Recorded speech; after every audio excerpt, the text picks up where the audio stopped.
A nutrição é cheia de alimentos da moda, mitos e verdades. Se você vier comigo agora, acho que eu vou deixar cair meia dúzia de mitos aí com você. Então vamos lá, vamos conversar sobre um assunto super polêmico, óleo de coco. Então quando a gente estuda uma gordura, a gente estuda gordura por dois parâmetros. A composição química, quanto tem de gordura saturada, quanto tem de gordura mono, quanto tem de ômega 6, quanto tem de ômega 3. Mônica, eu não sou nutricionista, não entendi nada disso. A gordura saturada é aquela gordura que, em contato com a temperatura ou em contato com uma molécula de oxigênio, né? A gente tem oxigênio quando a gente respira, quando a gente corre, quando a gente come. Tudo que a gente faz na vida, a gente depende de oxigênio. Então, a partir do momento que você está vivo, você tem contato com oxigênio. E a gordura saturada é uma gordura que, ao ter contato com o oxigênio, ela estraga a cadeia inteira de gordura, né? Porque as moléculas, elas são compostas por as orgânicas, carbono, hidrogênio, oxigênio, né? Então, assim, quando você tem uma cadeia de gordura, é uma cadeia grande, cheia de carbonos. Se o oxigênio encontrar e encostar em um carboninho desse, toda a cadeia de gordura se oxida, se rancifica. O que significa isso? É uma gordura que estragou mesmo, como o nome já diz, fica com cheiro, com gosto, com aparência de sabão, né? Então é mais ou menos como um leite de coco que quando você abre ele está com cheiro de sabão. É o que acontece dentro do nosso corpo. Então a gente tem gordura revestindo nossos neurônios, a gente tem gordura revestindo cada parte das nossas células, né? Então a gente tem gordura em todas as células do nosso corpo, principalmente em grande quantidade no sistema nervoso central, no seu neurônio, na sua memória, em quem você é, né? Então quando você come muita gordura saturada, manteiga, óleo de coco, esses alimentos que têm uma quantidade grande de gordura saturada, essa gordura ela vai se depositar, ela vai se acumulando dentro do nosso corpo. E aí o oxigênio, quando encontra, a cadeia inteira rancifica. A gordura mono, ela tem uma dupla ligação. O que é isso? É um carboninho de mão dada com dois tracinhos, né? Se você lembra disso lá atrás da escolinha. Então, eu tenho uma capacidade de combater uma molécula de oxigênio ali naquele local. Por isso ela é uma gordura monoinsaturada. E eu tenho as cadeias que são poliinsaturadas, o ômega 3, o ômega 6, que tem um monte, uma quantidade enorme dessas duplas ligações, ou seja, conseguem conviver melhor com as moléculas de oxigênio que fazem parte da nossa natureza. Então, para a gente entender mais ou menos sobre o óleo de coco, né? O óleo de coco tem 92% de gordura saturada. Ele praticamente é só gordura saturada. A manteiga, a gente tem 68% de gordura saturada.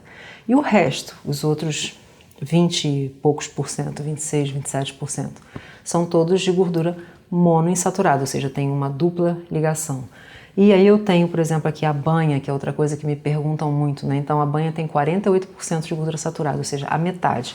A outra metade é de gordura de monoinsaturada. Então o óleo de canola, ele só tem 7% de gordura saturada e ele tem basicamente 61% de gordura mono, tem ômega 6, ômega 3 também.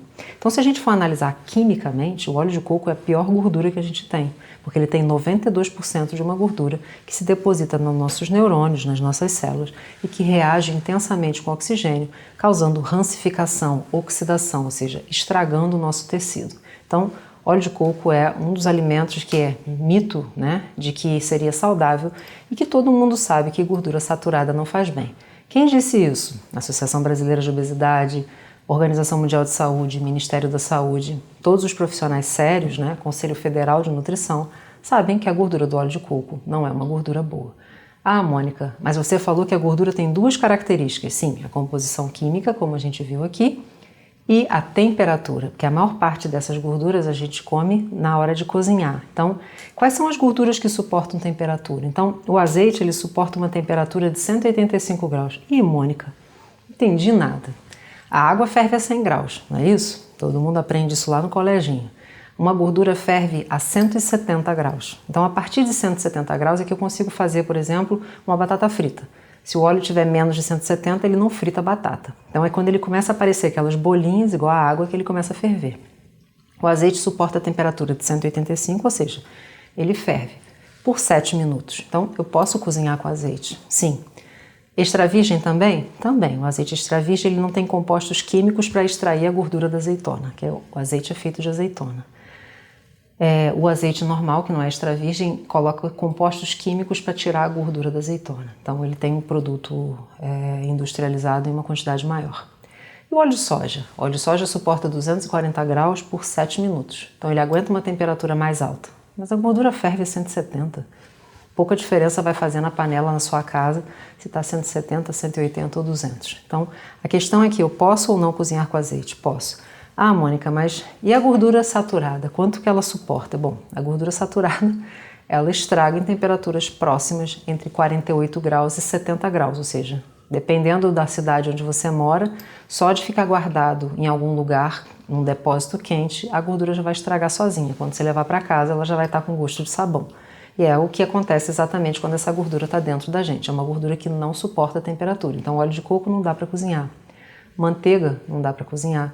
Então, são produtos que estragam mesmo na temperatura ambiente. Se você deixar uma manteiga fora da geladeira, num lugar quente como o Rio de Janeiro no verão, ela de um dia para o outro ela fica com gosto, com cheiro de ranço, né, de sabão. Então, realmente, isso são questões que a gente não pode. Ah, mas aonde que eu encontro essas informações? Se você entrar no site da Sociedade Brasileira de Obesidade, no site da Sociedade Brasileira de Endocrinologia, você vai encontrar o apoio, né, dessas instituições sérias contra o uso do óleo de coco. Óleo de coco não emagrece, tá? Então, além de fazer mal para a saúde, não existe comprovação científica de que óleo de coco emagreça. Então, assim, realmente, eu não recomendo. Ah, Mônica, mas eu estou fazendo uma dieta que eu preciso utilizar e eu li que o óleo de coco ele tem o ácido caprílico. A quantidade de ácido caprílico que você tem no óleo de coco é uma quantidade muito baixa, próxima de 8%. Mas mesmo assim ele está preso a uma gordura, o restante das gorduras que não fazem bem. Eu não consigo isolar só ele no óleo de coco.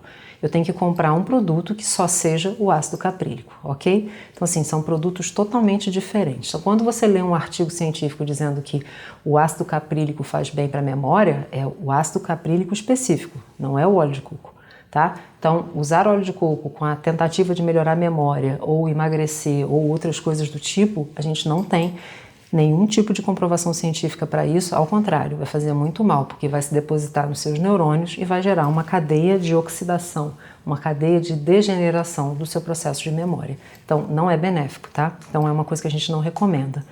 E com relação, deixa eu ver aqui lembrar, né? Então, a manteiga também, porque tem 68% de gordura saturada, assim como a gordura trans, que é a gordura da margarina. Também não tem recomendação dar esse tipo de gordura. São gorduras que têm uma restrição. A gordura trans, que é a gordura artificial, era um óleo que adicionou hidrogênio e ela ficou cremosa, tipo uma margarina, né? Então, é um produto que só pode ingerir 2 gramas por dia, seguindo a recomendação da Organização Mundial de Saúde. Por isso que os biscoitos recheados diminuíram tanto de tamanho. Na verdade, diminuíram para atender a legislação. Outro ponto importante com relação à manteiga é que a gente só pode comer no máximo 10% de gordura saturada por dia. Ah, então eu vou comer de 2.000 calorias, eu posso comer 200 de manteiga. Não, porque as carnes já contêm gordura saturada, o leite, a gema de ovo, os outros alimentos que a gente consome, mesmo vegetais, têm uma quantidade de gordura saturada natural dentro dos produtos, ok? Então, assim, o ideal é uma ponta de faca de manteiga num domingo. Eu, particularmente, não recomendo para ninguém. Mas se você gosta muito, come pelo prazer, se dê esse prazer num domingo. Eu não recomendo que você coma isso no seu dia a dia. Acho que não é uma gordura que vale a pena ser ingerida. Aí vem a pergunta, então tá bom, Mônica, que óleo que eu vou usar para cozinhar? O ideal é você usar o azeite, que você já viu que ele suporta a temperatura, né? Ele consegue suportar temperaturas acima de 170 graus por até 7 minutos. E a gente não pode esquecer de uma coisa, né? Eu sou uma nutricionista que não conto calorias, porque as calorias são uma ciência muito antiga, né? Onde uma banana tem 79 calorias, uma maçã tem 79 calorias, um chocolate pequeno tem 79 calorias, um picolé tem 79 calorias. E hoje a gente sabe que essas energias, né, essas calorias não são iguais no nosso corpo. Então, eu não conto calorias. Mas para eu explicar isso aqui para você, a caloria acaba sendo um bom argumento. Então, quando você pega um pedaço de frango, o frango tem 70% de água, o bife também, igual a gente tem 70% de água na nossa composição do nosso corpo. Quando você frita, a água ferve a 100 graus, então ela evapora. E você troca água, 0 calorias, por gordura. Cada grama de gordura tem 9 calorias, então se você pegar 70 vezes 9, 100 gramas de frango é nada, são 2 coxinhas de frango a passarinho. Você vai ter a bagatela de 630 calorias porque você resolveu comer o seu franguinho frito. Né? E se for peixe, pior ainda, porque o peixe tem 80% de água. Então você vai fazer uma conta ainda maior com relação ao seu valor calórico. Então assim, pensa sobre isso. Às vezes você fala assim, eu como tão pouco, não sei por que eu tô tão gordinho, por que eu tô tão gordinha. Talvez você esteja comendo muita coisa frita, muita manteiga, muito óleo de coco, seguindo muitos alimentos da moda.